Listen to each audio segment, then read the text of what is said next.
Sai Chaitanya paramedical college लेकर आया है पैरामेडिकल काउंसिल और सरकारी नौकरियों के लिए उपयोगी पाठ्यक्रम। EMLT, radiology technician, health sanitary inspector में एडमिशन जारी है। हमारा पता याद रखें, Sai Chaitanya paramedical college, Ruby City Scan के ऊपर। आज हम थोड़ा भाई साइलेंस में रहो, थोड़ा सी बात आपस में मत करो बच्चों, थोड़ा प्लीज। और मैं अल्लाह से दुआ करता हूं कि आज हम शेख रशीद साहब के बिना पहला पार्लियामेंट का इलेक्शनी जलसा ले रहे हैं। मैं अल्लाह से दुआ करता हूं, अल्लाह ताला शेख रशीद साहब को जन्नतुल फिरदौस में आला से आला मुकाम अता फरमाए। आपको भी शेख रशीद साहब की कमी महसूस हो रही होगी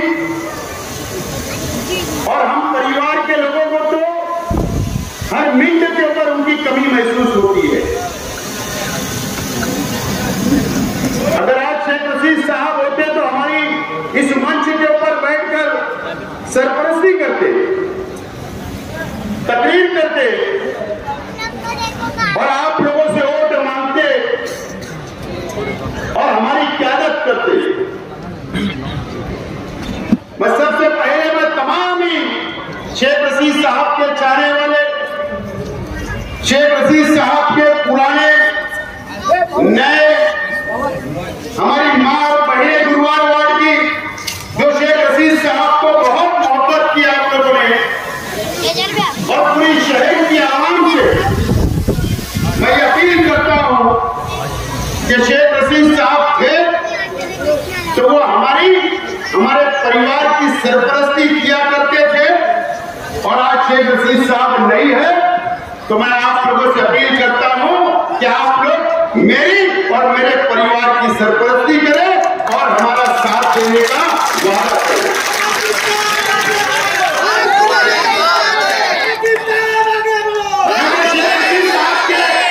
बिना हम आप लोगों को सफर तय करना है। शेख रशीद साहब के बिना हम लोगों को पार्लियामेंट में और असेंबली का इलेक्शन में और कॉर्पोरेशन के इलेक्शन में शेख रशीद साहब के बिना लड़के हमको कामयाब होना है। शेख रशीद साहब ने अपने 40 साल सियासी जिंदगी में कई लोगों को कॉर्पोरेटर बनाए, कई लोगों को ओहदे दिए, कई वर्करों को बनाने का काम किया, कई मां बहनों को बनाने का काम किया, कई गरीबों के सर के ऊपर हाथ रखा, कई नौजवानों का मुस्तकबिल बनाने का काम किया और ये शहर का विकास और डेवलप करने का काम शेख रशीद साहब ने किया। आज उनके विचार को आगे ले जाना है और वो भी शेख रशीद साहब के बिना हम लोगों का सफर तय करना है। ये शेख आसिफ अकेला सफर तय नहीं कर सकता, मेरा परिवार ये सफर अकेला तय नहीं कर सकता। पार्लियामेंट का इलेक्शन हम अकेले नहीं जीत सकते, असेंबली का इलेक्शन हम अकेले नहीं जीत सकते, हम कॉर्पोरेशन का इलेक्शन अकेले नहीं जीत सकते। आप लोगों का साथ जैसा शेख रशीद साहब के साथ रहा वैसे हमारे और हमारे परिवार के साथ मैं रहा। और मुझे उम्मीद है कि आप लोग शेख रशीद साहब कभी ना कभी आपके काम आए होंगे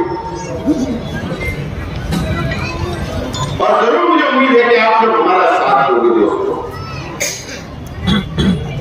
ये पार्लियामेंट का इलेक्शन है। मैंने कहा कि जो नौजवान हमारे थे कि शहर के मुकामी लोगों का भी समाचार लेना है, लेकिन मैं आखिर में आज हमारा मुकाबला भारतीय जनता पार्टी से, एक तरफ इंडिया अलायंस और दूसरी तरफ एनडीए अलायंस। एक तरफ कांग्रेस के नेतृत्व में इंडिया अलायंस बना, गठबंधन बना और एक तरफ नरेंद्र मोदी की क़यादत में एनडीए तैयार हुआ, एनडीए गठबंधन बना है।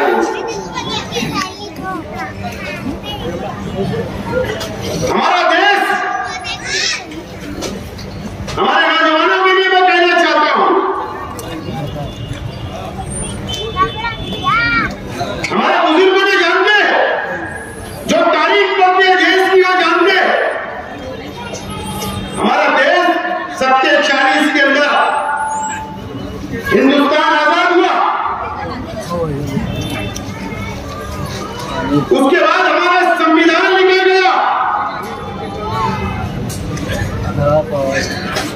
संविधान डॉक्टर बाबा साहेब अम्बेडकर ने इस देश के हर मजहब को रखने वाले, हर धर्म के लोगों के लिए इंसाफ करने का काम किया, आजादी देने का काम किया। हर समाज, हर धर्म इस मुल्क के अंदर अपने अपने मजहब से रह सकता है, उसको कोई रोक नहीं सकता। यह हमारा संविधान की खूबसूरती है। ए भाई जरा खामोश पीछे, यह हमारे संविधान की खूबसूरती है। आज इस मुल्क के अंदर 1947 के अंदर इस मुल्क आजाद हुआ। अंग्रेजों से इस मुल्क के अंदर, इस देश के हमारे पुरखों ने, हिंदू मुसलमान सिख ईसाई ने लड़ा, अंग्रेजों को भगाने का काम किया, देश छोड़ने पर मजबूर किया और वो देश छोड़ के चले गए। हमारे उलमाओं ने आजादी दी, कुर्बानियां दी देश के लिए। और जब इस बंटवारा हुआ आजादी के बाद, जब पाकिस्तान अलग हुआ, हिंदुस्तान से 2 टुकड़े हो गए, पाकिस्तान अलग हुआ, उस वक्त नरेंद्र मोदी को यह हक नहीं था कि वो पाकिस्तान जाए। मोहन भागवत को यह हक नहीं था कि वो पाकिस्तान जाए। आरएसएस के कोई लोगों को हक नहीं था। अगर हक था तो इस देश के मुसलमानों को हक था कि वो देश के साथ चले जाते, पाकिस्तान के साथ चले जाते। लेकिन इस देश के मुसलमानों ने यह तय किया, हमारे उलमाओं ने यह तय किया, मौलाना अबुल कलाम आजाद ने दिल्ली की जामा मस्जिद की सीढ़ियों से मुसलमान रुक जाओ, और उनके बोलने के ऊपर लाखों नहीं करोड़ों मुसलमान इस देश के अंदर रहना हमने पसंद किया। हमें इस मिट्टी से प्यार है, इस देश की कुर्बानी में हमें भी प्यार है, प्यार नहीं है। हमें देशद्रोही बोलते हो, सिर्फ वो जाति स्वार्थ करके वोट हासिल करने के लिए हम पर इल्जाम लगाते हो। अरे देशद्रोही तो साध्वी प्रज्ञा सिंह ठाकुर थी, जिसने मालेगांव के अंदर बलात्कार किया। देशद्रोही तो कर्नल पुरोहित था, जिसने मालेगांव के अंदर बम बलात्कार किया, वो मास्टरमाइंड था। देशद्रोही को असीमा नंद था, जिसने कबूल किया। ये किसके लोग थे? ये कांग्रेस के लोग नहीं थे। और देश दुराई जब करता है, जो देश से गद्दारी करता है, वो कोई भी समाज, कोई भी धर्म का हो, उसको कोई जात और धर्म नहीं होती। देश के गद्दार तो तुम्हारी तंजीमें हैं, उनके जिम्मेदार है, हम नहीं। हमने देश से प्यार किया है और प्यार करते रहेंगे। कांग्रेस की हुकूमत थी 14 तक, उस वक्त भी यूपीए सरकार थी, उसमें शरद पवार साहब और कई पार्टियां, लालू की, मुलायम सिंह की, कई पार्टियां थी। जब तक तो हम सुरक्षित थे, हमारी हिफाजत होती थी, हमारी शरीयत की हिफाजत होती थी। उसके बाद मोदी जी, आज अगर इस देश के अंदर तुम्हारे उल्टी गिनती सिलेक्शन के अंदर जो शुरू हुई है, तो इस देश के हिंदू, मुस्लिम, सिख, ईसाई ने आपका चेहरा, जो आपके चेहरे से नकाब उतारा और जो तुमने बांटने का काम किया, इसके लिए आज आपको ये तकलीफ का सामना करना पड़ रहा है मुल्कों के अंदर, और दर दर भटकना पड़ रहा है।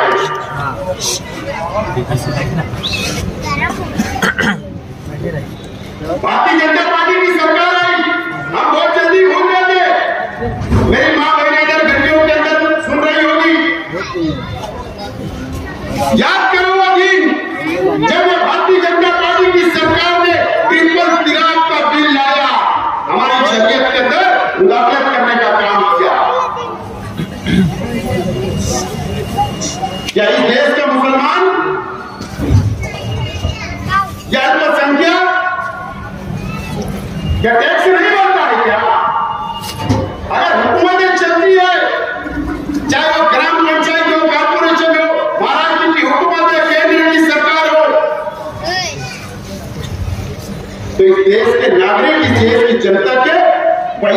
चलती है जो हम टैक्स अदा करते हैं उसमें मुसलमान भी शामिल है। आपने एनआरसी लगा दिया, आपने CAA लगा दिया, अब हमको साबित करना पड़ेगा कि हम ये देश के रहवासी है या नहीं, इस देश के नागरिक है या नहीं, हमको सबूत देना पड़ेगा। इस देश के मुसलमानों ने यहाँ रहना पसंद किया, इस मिट्टी से प्यार किया, इस देश से प्यार किया, इस देश के लिए कुर्बानियां की। आप ऐसा कानून लाते हो कि अब हमको साबित करना पड़ेगा कि हम इस देश के रहवासी है या नहीं। आपको इसका जवाब 20 तारीख को मिलेगा। 20 तारीख को जवाब देना पड़ेगा। हम सब लोगों को मिलकर, हिंदू, मुस्लिम, सिख, ईसाई, हमारे दलित भाई, आदिवासी भाई, हम सेकुलर संविधान को मानते, इस देश के संविधान को मानते, हम हिंदू मुस्लिम भाईचारा को मानने वाले ये शहर है और हमको हमारी जिम्मेदारी ज्यादा है कि हम सब लोगों को मिलकर काम करना है। सुबह तक अच्छा होता है साहब। कांग्रेस का पंजा निशान है, मेरी पार्टी का दूतारी निशान है। न तो आप वहां दूतारी ढूंढोगे तो वो नहीं मिलेगी वहां, क्योंकि उम्मीदवार कांग्रेस पार्टी को यह सीट दी गई है, उनका निशान पंजा है। आपको 20 तारीख को वोट देना। मैं भी उम्मीदवार था, लेकिन हमारा पहला लक्ष्य, पहला मिशन भारतीय जनता पार्टी को सरकार से बेदखल करना।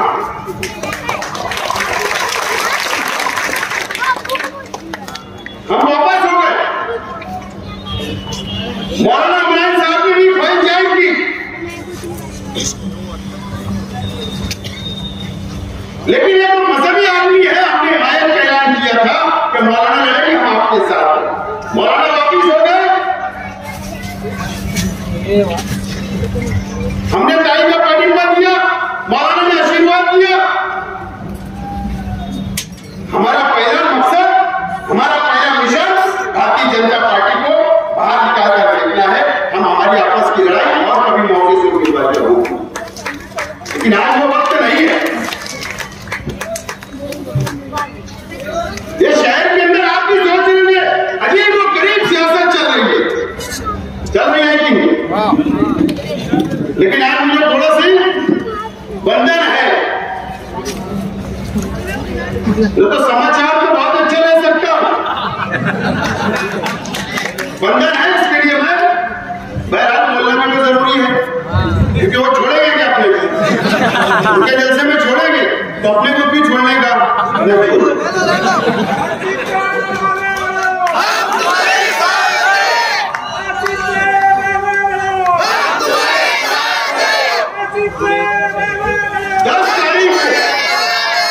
सॉरी 30 तारीख को यह शहर के अंदर कौन सा लीडर मालेगांव शहर में नहीं था? आप लोग ढूंढो, आवाम ढूंढे, मीडिया ढूंढे, कौन कहां गया था, किससे बैठक चल रही थी? वो 100 किलोमीटर दूर गए थे, हमारे जिले के हेडक्वार्टर में गए थे, कि रियासत के हेडक्वार्टर में आप ढूंढो। लेकिन बहरहाल देखो, एक बात समझो, मैंने पार्टी ऑफिस के जलसे के अंदर कहा था, मीटिंग के अंदर, कि कुछ तो खिचड़ी पक रही है, वो हरे कलर की है या कौन सा कलर के मुझे कभी कभी सियासत के अंदर और हमारे मुफाद के अंदर कौम के लिए, देश के लिए, सेकुलरिज्म के लिए सियासी वार करना पड़ता है तकरीर के जरिए। सिर्फ मेरा एक जुमला कि खिचड़ी पक रही है, वो चूल्हे ही डूब गए, बताया वो चूल्हा ही बुझ गया, पानी डाल दिया गया, जब ढक्कन खुला और उसका कलर समझ में आ गया तो यह शहर कभी माफ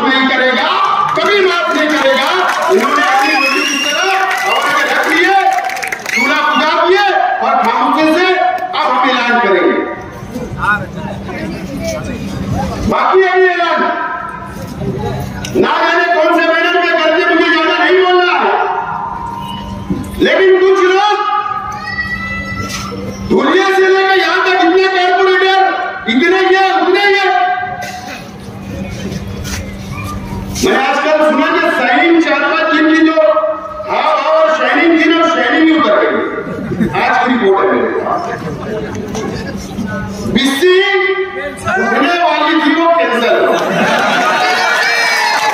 और बिस्सी वाली भाग गई लेकिन तो चेहरे की रौनक, चेहरे की खूबसूरती, लाली पाउडर सब उतर गया,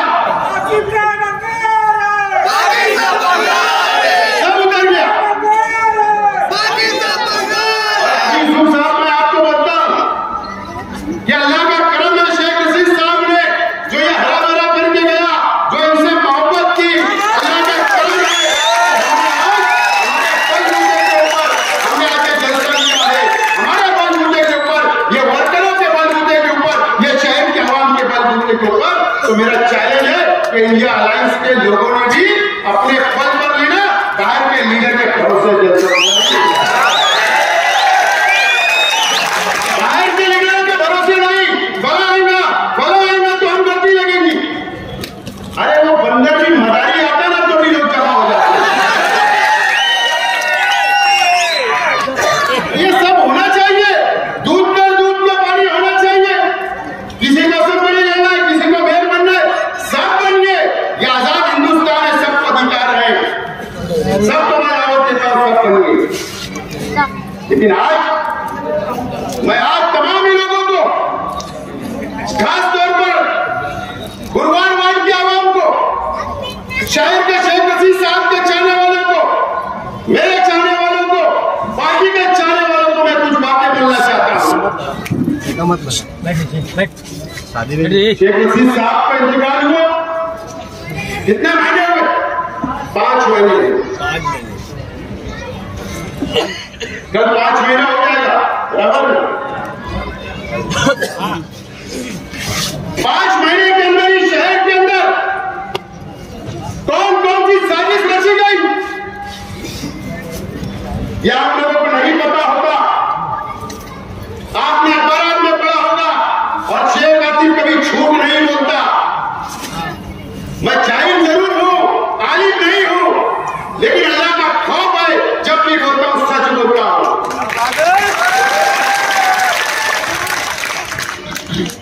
क्या श्रीरामपुर में लोग यहां नहीं आए थे?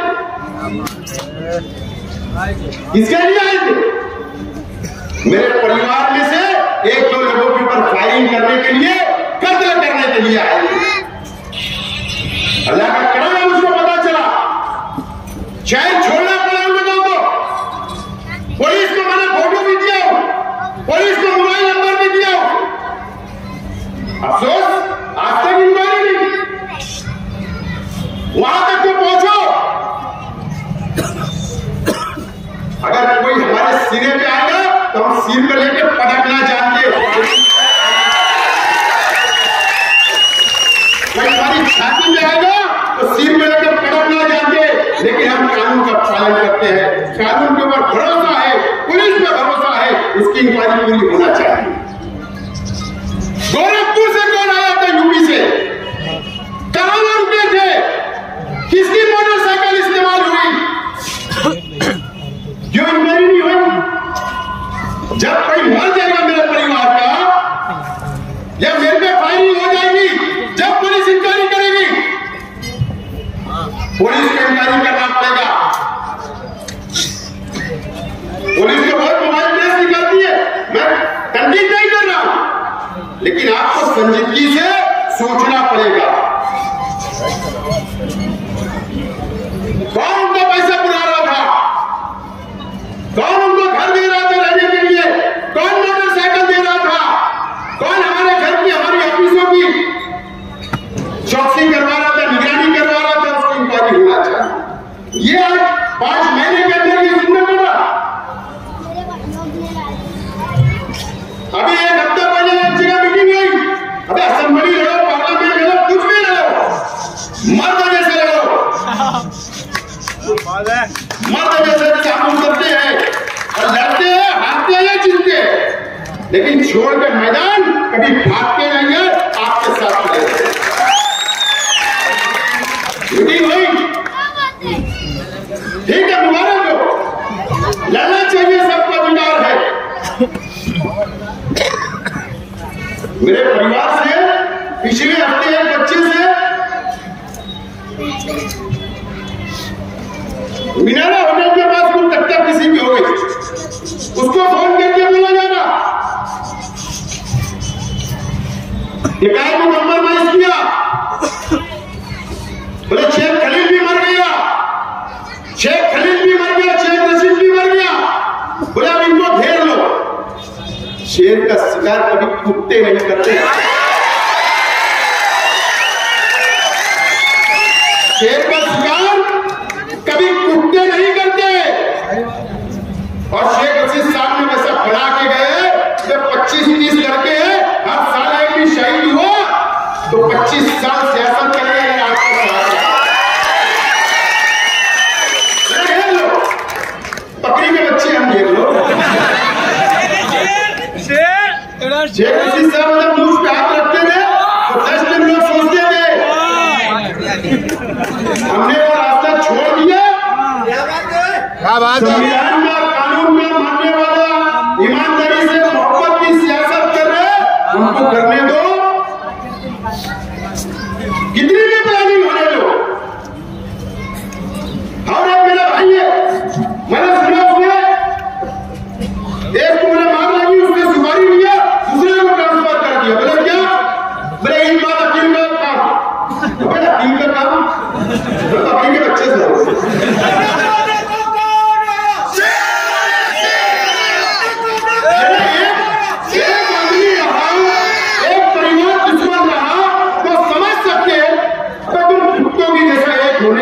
मिलने की बात कर रहे हो। सुपारी दे देना, सुपारी दे देना, पुलिस डिपार्टमेंट से मेरा बोलना इंक्वायरी करो, मैं पब्लिक नेता हूँ, मास लीडर हूँ, पब्लिक का लीडर हूँ, पब्लिक में रोज घूमता हूँ। अगर मुझको या मेरे परिवार के लोगों को बाल बराबर में अगर खराश आई तो याद रखना पुलिस डिपार्टमेंट, मैं आपके ऊपर भी कानूनी चढ़ाई करूंगा, ये बात को नोट रखना। अगर हमने कुछ गलत किया, कानून हाथ में लिए तो करो ना कार्रवाई, केस बनाओ, जेल में डालो, कौन डरता है? बाजू के मंत्री से नहीं डरे, हमने उनके खिलाफ डाला तो डरेंगे। लेकिन मैं आज सुभाजी को बोल रहा था कि तुम दायित्व लेके चले जाओ तकरीर के बाद, मतलब आप ट्रेनिंग होने वाली है दवाई, लेकिन बड़ी सिवनी चलाने वाला था भाजपा पे, आरएसएस पे, क्योंकि उन्होंने इतनी तकलीफ मुसलमानों को दी, इतने कानून बनाए, मैं कानूनी बात कर रहा हूँ, लेकिन मैंने मर्यादा में बोला। लेकिन आप ये शहर में नहीं, न चलेगा नहीं, और न इस देश के अंदर इलेक्शन हो रहा है, एनडीए वर्सेस इंडिया है, यह हमारी अपनी जिम्मेदारी है। 20 तारीख को घरों से निकलना पड़ेगा, माँ बहनों को भी, नौजवानों को भी, बुजुर्गों को भी। आपके घर रिक्शा आए ना आए, वर्कर आए ना आए, अगर आपके पास सीट नहीं पहुंची तो 2 दिन पहले हासिल करो और अपने पोलिंग बूथ के ऊपर जाकर कांग्रेस के पंजा निशान कर हमको वोट देना है और इंडिया अलायंस को सत्ता में बैठाना है, ताकि काले कानून जो हमारे खिलाफ पड़े वो काले कानून खत्म हो जाए। कांग्रेस से इख्तिलाफ हो सकते हैं, तुम्हारे हो सकते हैं, मुल्कों के हो सकते हैं, लेकिन ये जगह नहीं है, ये वक्त नहीं है। पहला नंबर बीजेपी हमारा दुश्मन है, उसके अलावा हमारा कोई दुश्मन नहीं है, सब हमारे भाई भाई है। हम अलायंस में देखो कितने लोगों की तस्वीर लगी है, सोनिया जी, ममता जी,